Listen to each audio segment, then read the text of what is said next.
Rebonjour tout le monde. Je viens vous proposer des activités avec des sacs de commission ou des sacs d'épicerie semblables à ceux-ci.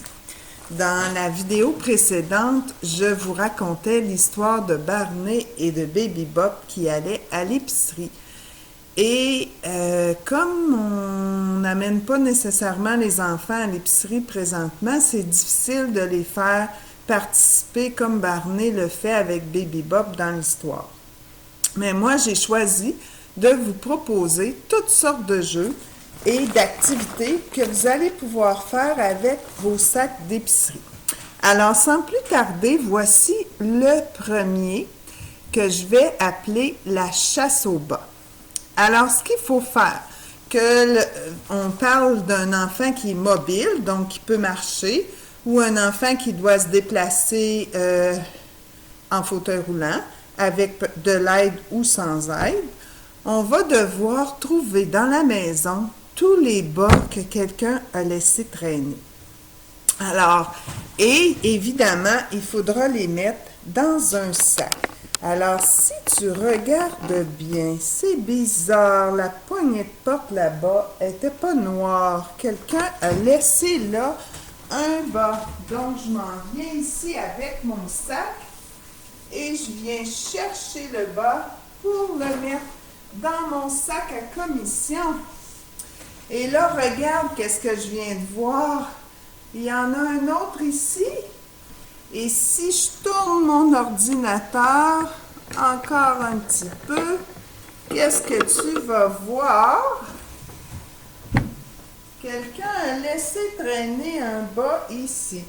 Alors, dans le fond, ce qu'il faut faire, c'est chercher partout dans la maison où sont cachés les bas et essayer de tous les rassembler à l'intérieur d'un sac à commission. Alors, l'objectif, c'est de bien observer, bien regarder, même si c'est quelqu'un qui pousse ton fauteuil roulant, tu peux, toi, regarder puis faire un signe ou dire quand tu verras des bas qui traînent, puis tu pourras en même temps faire le ménage comme on montrait dans une autre vidéo. Et tout rassembler, comme je disais, dans un sac. Une autre activité que tu pourrais faire serait aussi quand papa ou maman va arriver de l'épicerie, il pourrait te confier un sac dans lequel il y a, par exemple, les boîtes de biscuits, les choses comme ça, puis toi, tu pourrais être responsable de vider le sac. On pourrait le mettre devant toi, puis tu pourrais fouiller pour vider, puis trouver quelles sont les surprises que papa ou maman a achetées pour toute la famille. On pourrait aussi prendre une corde, idéalement une corde ou un ruban plus gros que ce que moi j'ai ici, et l'attacher aux deux poignées de mon sac. Et là, il pourrait y avoir une surprise de cacher dans le sac. Et le sac va être placé beaucoup plus loin de moi.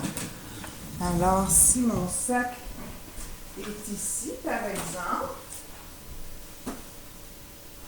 et là, j'ai la corde, il faut que je tire la corde pour apporter le sac jusqu'à moi. Pour certains amis, ça va prendre du temps. Ça va être un bon défi. On va tirer, certains amis vont tirer vraiment un petit peu à la fois, mais c'est quand même un bon exercice. Puis si on est plusieurs, on peut même faire des courses pour voir quel sac va se promener le plus rapidement. Donc, c'est une autre façon de s'amuser avec le sac. Mais on pourrait aussi, toujours avec ma corde, à ce moment-là, je pourrais, là, cette fois-ci, tu vois, je n'ai pas fait un nœud. Je pourrais attacher, par exemple, moi, je pourrais l'attacher après la poignée de porte ici, ma corde, comme ça. Puis, l'autre bout de la corde, l'attacher à une chaise ou à une rampe d'escalier. Donc, dans ce cas-ci, moi, je prends une chaise. Et l'objectif, c'est de prendre le sac qui est ici et de le pousser jusqu'à temps qu'il arrive à l'autre bout. Et je pourrais, à l'autre bout c'est un petit peu trop bas, il faut faire attention à ça, j'aurais dû attacher ça autrement. Je vais l'attacher comme ça. Alors, ce qu'on peut faire, c'est qu'on peut mettre sur la chaise, par exemple, des objets, des balles, des ballons, des choses légères selon l'ami. Ça peut être les bas de tantôt, ça peut être des débarbouillettes, peu importe. Puis l'objectif, c'est de prendre les choses qui sont ici, on le met là, puis on l'apporte de l'autre côté. Il pourrait y avoir une autre chaise ici où est-ce que je devrais transporter les choses. Je vais en chercher d'autres, je le mets ici, je vais le porter là. Et ce jeu-là peut être fait même par les amis en fauteuil roulant.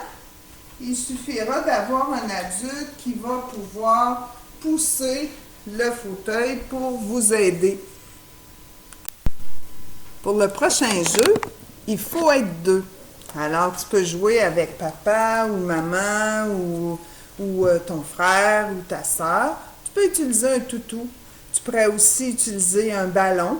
Le ballon, pour les élèves les enfants qui ont une moins bonne motricité, va être plus facile parce que si je le pousse un petit peu, il va rouler plus facilement.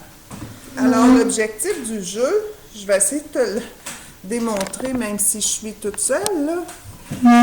Donc, ce serait que ton frère ou ta soeur ou ton papa ou ta maman va être l'attrapeur et toi, tu vas devoir essayer de pousser ou de lancer. Donc, c'est pour ça qu'un ballon ou même un ballon qui rebondit, tiens, je pourrais te le montrer avec une balle qui rebondit.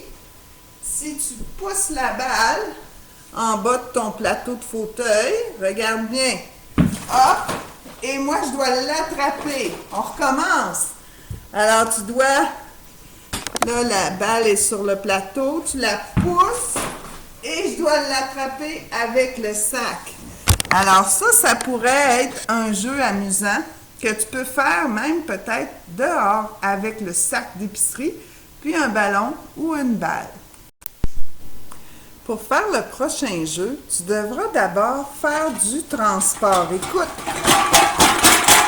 je suis allée dans mon bac de recyclage chercher des canettes vides.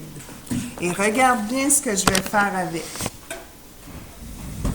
Je vais faire ici une petite pyramide.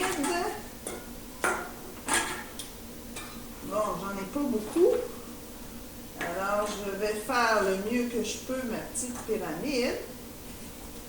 Et tu auras deviné que le but du jeu, on peut jouer avec nos canettes avant de les rapporter à l'épicerie. Le but du jeu, ce sera... Oh, j'ai pas réussi. Je vais essayer d'ici. Voilà. Alors, le but du jeu sera de faire tomber la pyramide. Encore là, avec le beau temps qui s'en vient, ce serait un jeu amusant à faire dehors. Tu peux jouer avec grand frère, grande sœur, papa, maman, même les amis qui sont dans leur fauteuil roulant. On a juste à mettre la pyramide pas trop loin, mettre un ballon. Si c'est un ballon, c'est plus gros, c'est plus facile à pousser et plus facile aussi à atteindre la cible. Alors, c'était des petits jeux que je voulais vous proposer avant ou après être allé à l'épicerie. Donc, les canettes avant, on s'amuse avec, puis ensuite, on les apporte au magasin pour les recycler. Mais aussi, en revenant de l'épicerie, on peut vider les sacs et ensuite s'amuser à faire différents jeux avec les sacs. Je suis certaine, en plus, que si tu cherches bien, tu vas peut-être en trouver d'autres toi aussi. Papa, maman pourrait te laisser 1 ou 2 sacs avec tes jouets, puis tu pourrais t'amuser à mettre des jouets dedans, à les enlever, à les apporter, tes jouets, à d'autres endroits. Donc, ça ne sert pas juste à faire les commissions, les petits sacs. J'espère que ça va vous donner des idées et que vous pourrez vous amuser avec tout ça. Bonne journée, à la prochaine!